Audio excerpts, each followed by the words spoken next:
आपण माने कुहंतु एई रेसिपी स्वादरे केमिति लगी थाए। प्राय घरे घरे एई रेसिपी को समस्ते बनै थांती। मते तो यार स्वाद बहुत भल लगे सेई पई आजी आपण मानक सहित शेयर करूची। आजिर रेसिपी रे आमे आलू पोस्त बनेबा।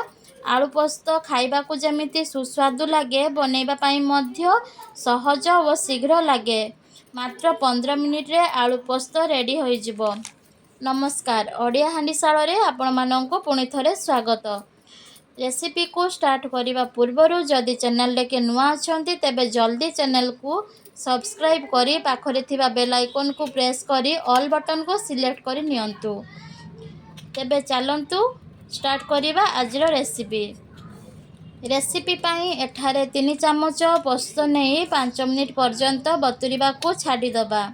पोस्त बतुरिबा भितरे 3टी मीडियम साइज आलू नहीं तार चोपा को बाहर करी छोट छोट साइज रे काटी नबा।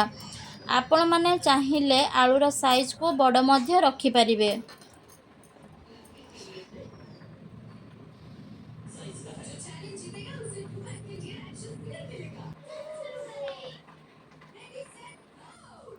वर्तमान आमे मसला रेडी करि नबा।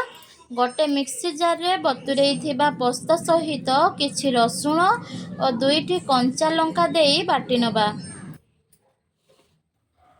एबे करेई रे 2 रु 3 चामच सरिष तेल देई सेथिरे आधा चामच गोटा सरिष और लूण को दबा। आपण माने चाहिए एठी कला जीरा मध्य नहीं पारिबे। एबे सेही तेल रे काटी रखी थिबा आलू को देई टिके भाजी नबा।